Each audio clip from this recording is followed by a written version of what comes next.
Je te regarde là et je me rappelle du portrait que j'ai fait il y a 13 ans maintenant, non? Ouais, C'est ça, hein? certainement. Je suis à nouveau dans tes yeux bleus là. Bon, ça te fait quoi d'être là comme ça? Je suis un peu intimidé, mais j'espère que tu vas me mettre à l'aise.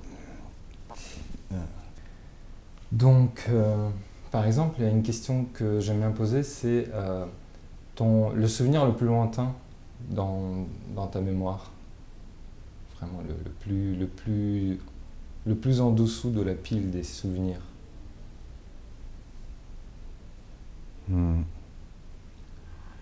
Donc forcément, c'est un souvenir en Allemagne. Parce qu'en fait, au Chili, je pense que je suis parti quand j'avais 3 ans, mais à vrai dire, j'ai zéro souvenir, malheureusement.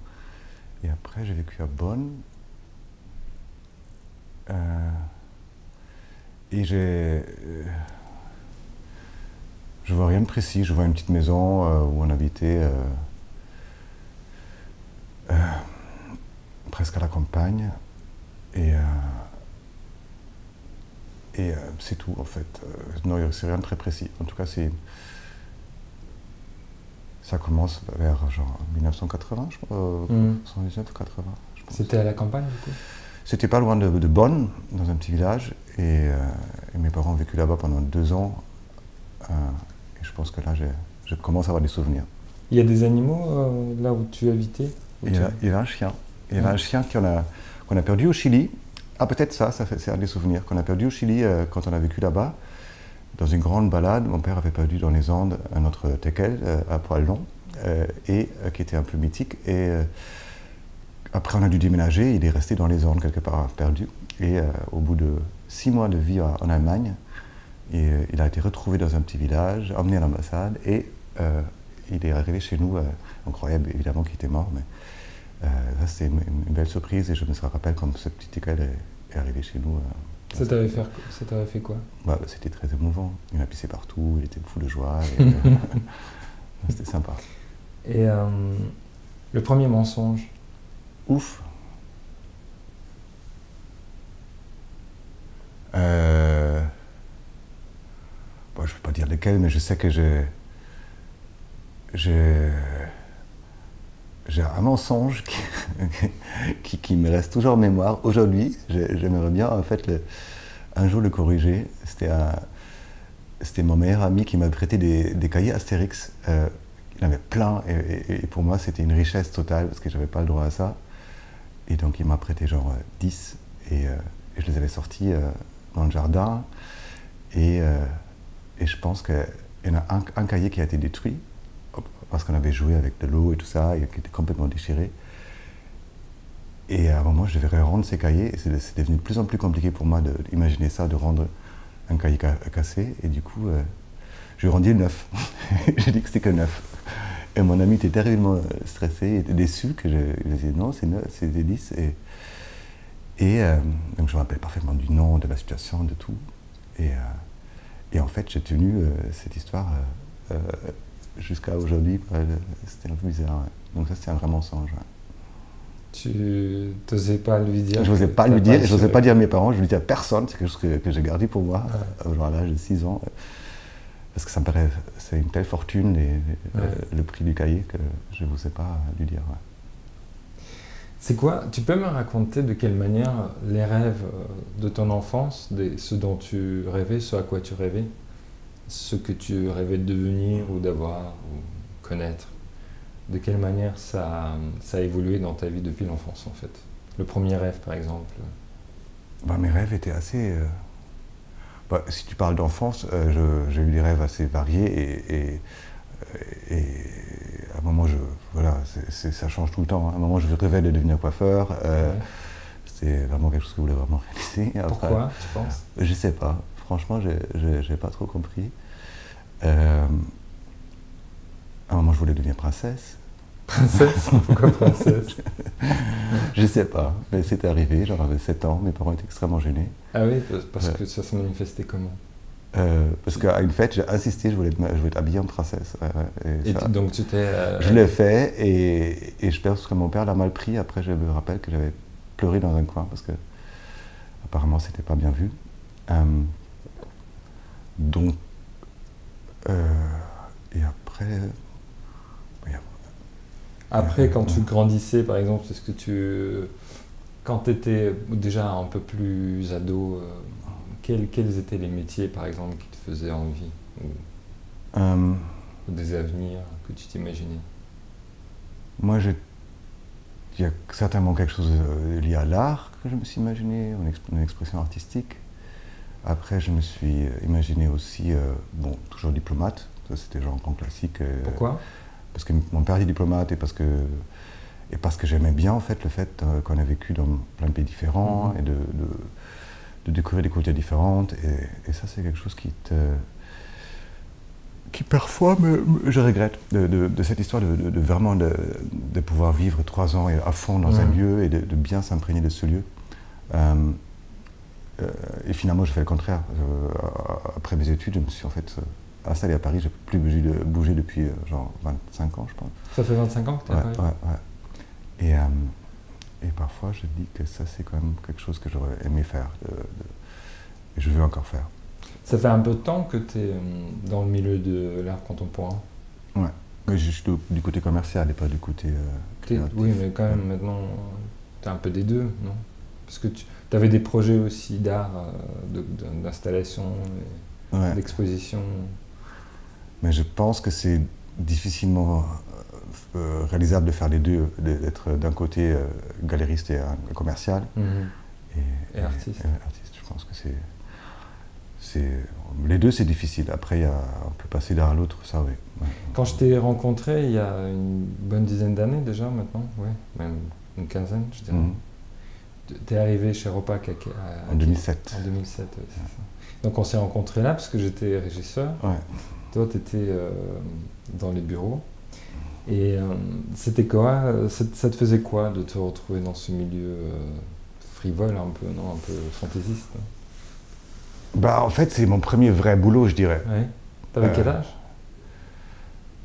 2007, j'avais genre 34 ans peut-être déjà. Et en fait, Qu'est-ce qui t'avait surpris le plus en arrivant là? Déjà, c'était le fruit d'un hasard total. Ouais. Avant, j'avais changé de boulot tous les 6 mois. Mon premier poste après les études, ça a duré 1 an. Tu faisais le diplomate Ouais, j'ai travaillé à des frises, c'était quelque chose de sérieux. Après, j'ai voulu tout couper. Vous voulez monter un café portugais. Donc, j'ai travaillé dans la restauration. Après, j'étais guide touristique. Après, j'ai travaillé dans un sex shop. Qu'est-ce que tu faisais au sex shop? J'étais vendeur dans un sex shop. Pourquoi avoir choisi un sex shop? Parce que j'avais un ami qui avait besoin de chercher un remplacement parce qu'il s'est coupé. Cassé la jambe, donc pendant 6 mois je travaillais là-bas. Mais tu faisais une incursion aussi sociologique, non? Ouais, complètement. Tu l'as fait exprès un peu aussi. Ouais, je trouvais ça intéressant. Tu aurais pu refuser aussi. Bien sûr, non. Mais après, avec ma difficulté de savoir ce que je devais faire, parce que j'ai vraiment été dans plein de domaines différents. J'ai travaillé pour la télévision allemande, j'ai travaillé chez L'Oréal, beaucoup dans la restauration. J'ai en fait toujours eu ces doutes existentiels et aussi des crises, des situations financières extrêmement compliquées. Donc je travaille souvent au SMIC et c'était... Tu penses que tu as fait exprès d'aller un peu te mettre en danger? Non, franchement, j'ai un vrai souci de savoir comment gérer trouver ma voie. Ta fortune. Et aussi financièrement. Ton SMIC. Ouais, exactement. Mais du coup, moi, je suis désolé, j'ai envie de rebondir sur l'histoire de sex shop parce que je me dis, mais là, ça devait être une mine d'histoires improbables. Oui. Là, tous les soirs, j'aurais dû écrire tout ce que j'ai vécu parce que c'était vraiment... Tu l'as fait? Malheureusement pas, mais il y avait des situations... Tu te rappelles encore de plein de choses? Hein, oui, je suis devenu ami avec tous les prostituées de la rue Saint-Denis. Fascinant. Je conseillais. Première chose, juste en arrivant le premier jour, j'ai dû conseiller un couple de femmes lesbiennes sur le fonctionnement d'un god ceinture, que j'avais jamais vu, etc. Donc ça, c'était aussi assez amusant, cette découverte. Donc finalement, pardon. Non, bon, il y a un million d'histoires, mais c'était vraiment plutôt quelque chose d'assez amusant. et enrichissant, je trouvais. Finalement, entre un sex shop et une galerie d'art moderne et contemporain, on est à peu près dans les mêmes aberrations. Je pense qu'il y a autant d'excentricité certainement dans les deux milieux, non? Ouais. Il y a peut-être un peu moins d'attitude chez les clients dans un sex shop. C'est plus... Moins d'attitude, moins de... D'accord. Voilà. Donc après toutes ces phases quand même de doute existentiel et de problèmes même financiers, etc., j'ai eu une histoire un peu drôle, mais parce que je suis arrivé dans le milieu d'art contemporain par la petite porte très bizarre où j'avais une amie canadienne qui m'avait expliqué qu'il y avait un site pour trouver des appartements, ou des choses comme ça, ou des petits boulots qui s'appellent Craigslist. Et donc j'ai regardé une annonce. C'était un tabac à l'époque. Ouais. Alors pour les expats, apparemment c'était la page à regarder. Et c'était une annonce, je me rappelle même de ce qui était écrit, c'était International High-End Gallery, it's looking for the assistant to its director, must be fluent in German, French and English. Donc je dis, bon, je peux essayer. C'est un milieu que je ne connaissais pas. Et donc j'ai répondu et j'ai eu une réponse immédiate, une convocation à un entretien et je constate que c'est une galerie qui était juste à 20 mètres ou 10 mètres de mon appartement, qui était dans le Marais, et avec en plus une personne assez connue et une galerie prestigieuse. Et donc j'ai eu cet entretien, le premier, où au bout de une minute, j'ai été renvoyé parce qu'il y avait un imprévu, donc j'ai dû me présenter encore une fois une semaine après. Et en fait, le courant est bien passé. Tu l'as eu directement avec Tadeusz, ouais. Mais du coup, lui, il a dû totalement être séduit par ta délicatesse, ton savoir-vivre. Je sais pas. Il trouvait ça bien que je venais pas de l'art contemporain parce que c'était pour devenir son assistant personnel. C'était la première fois qu'il prenait un assistant personnel. Et donc d'avoir une personne qui n'ait pas trop d'ambition dans ce milieu-là et qui accepte de s'occuper de ses hôtels, de ses vols et toutes ces choses-là. Et après, voilà, le background, Sciences Po et tout ça, ça l'a intéressé aussi. C'était amusant pour toi? C'était, en fait, c'était amusant et surtout, ça a tout de suite commencé avec une fête gigantesque. C'était le Pantin, c'est ça? Non, non, c'était la fête Warhol où on portait tous des perruques Warhol et c'était dans des énormes entrepôts à côté de la galerie chez Weber et c'était genre grandiose. Et puis l'équipe t'avait adoré, il me semble. J'étais très bien dans l'équipe et c'était une expérience sympa et ultra intense aussi, ça c'est sûr. Ouais. C'est passé extrêmement vite, les années en fait, en tant qu'assistant personnel. Et du coup, voilà, pour revenir un tout petit peu à tes rêves, parce qu'on en était à toutes les expériences que tu as eues, et je ne sais pas pourquoi j'ai fait une déviation à un moment. Donc tu rêvais d'être un coiffeur, diplomate, vétérinaire, non? Jamais? Vétérinaire, non, ça c'était princesse. Mes sœurs, bon non. Ça c'est extraordinaire quand même. Journaliste et voyager le monde. Mais c'est un peu le diplomate encore. Ouais, ça revient un peu dans le même sens. C'était à un moment le grand rêve, c'était le café portugais. C'est quoi? C'était pour créer un lieu où tu fais rencontrer tous les gens? Oui, c'était aussi parce que comme j'ai grandi au Portugal et ici il y avait, je pense, plus d'amis en portugais en Ile-de-France et zéro appréciation de cette culture ni de lieu. À l'époque, franchement, le Portugal, ça n'avait pas rêvé. Donc j'avais ce projet de monter une pâtisserie portugaise à Paris et je travaillais aussi dans la pâtisserie des pastéis de Belém à Lisbonne. J'avais fait un cours et tout ça, j'avais été obsédé par ça. Malheureusement, je n'avais pas fait parce que je pense que c'était trop il y a 25 ans, c'était pas encore le moment. Mais voilà, et en tout cas maintenant il y en a beaucoup, ça c'est sûr. C'était peut-être. Et maintenant c'est quoi le rêve? Maintenant, peut-être un peu plus raisonnable. Je pense que c'est pas mon rêve, mais je pense que ce qui est plus réaliste, c'était. Mes parents ont cette ferme au Portugal. J'aimerais bien créer un lieu là-bas. Donc c'est en pleine nature, c'est un lieu très sauvage. Et j'ai ma sœur. Une sorte de retraite? Ouais, un lieu de retraite et de nature et où on peut se ressourcer où un peu... parce que mon père, qui est très visionnaire, il a créé un parc naturel magnifique sur ce terrain. Il y a ma sœur qui aussi fait quelque chose d'assez bizarre, elle fait des randonnées d'ânes, donc à 20 ânes, donc c'est un lieu... il y a beaucoup de gens qui passent et qui adorent ce lieu. Je pense qu'il faut un peu le prendre en main et peut-être aller plus loin, peut-être créer quelque chose lié à l'art aussi, peut-être un parc de sculpture, une galerie, quelque chose comme ça, je sais pas. Quand tu étais gamin à l'école, bon, vu que vous avez beaucoup voyagé, j'imagine que tu devais un peu te refaire le cercle d'amis à chaque fois. Ouais, j'avoue que c'est toujours compliqué ça. Alors moi j'ai eu la chance, j'ai changé d'école peut-être 3-4 fois, mais ma sœur 11 fois je pense. Parce qu'elle est plus âgée? Ouais. C'était chaque fois un peu compliqué. Et en plus quand j'étais un peu rondelet, quand j'étais petit, etc., donc j'étais certainement un peu outsider en tant qu'enfant. Ça, c'était quelque chose qui... En plus, après, il y a l'homosexualité qui s'ajoutait à ça, donc parfois, c'était un peu... En fait, si mes parents voulaient absolument que je sois dans un certain milieu, donc j'étais dans des écoles extrêmement prestigieuses, etc., ou un peu élitaires, et en fait, pour suivre, faire partie du groupe, il fallait avoir les bons vêtements, les bons codes, etc., et ça, mes parents, ils étaient strictement contre. Mais ça, c'est dans toutes les écoles, même les écoles de prolo, il faut quand même avoir les bonnes baskets. Exactement, mais peut-être là encore plus. Et mes parents, évidemment, ils n'en avaient rien à foutre. Au contraire, je portais les restes de mes frères et sœurs. J'avais des tenues, mais c'était presque une punition. Je me rappelle, je vois encore une photo de classe de moi avec un pantalon turquois qui m'allait jusqu'ici. Un col roulé marron. C'est difficile, c'est un souvenir douloureux. Ouais.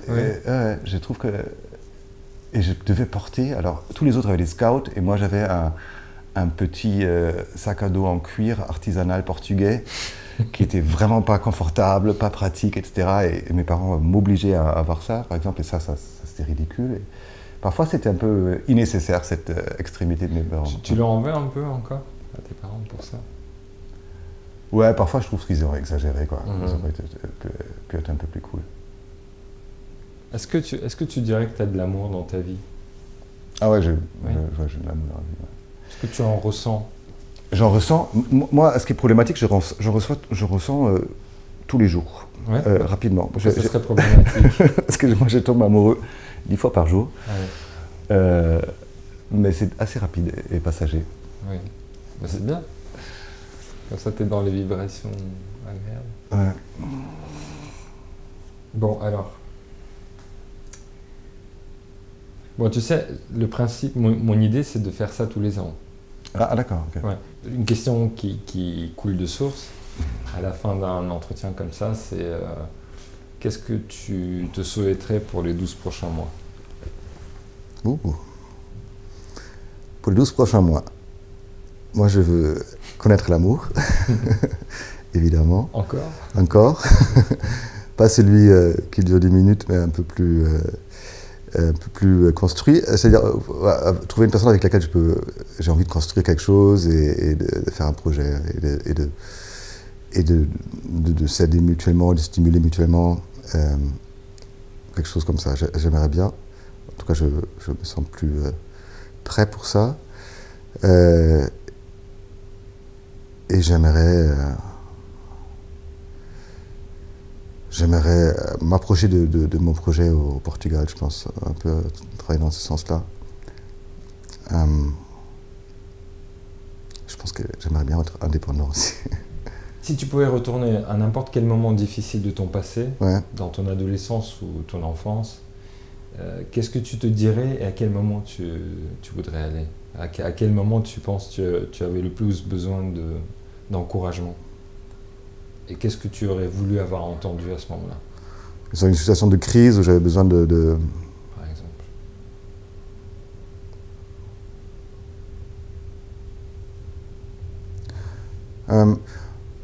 Ça devient un peu psy, mais moi je regardais un peu en thérapie. J'ai fait Arte récemment.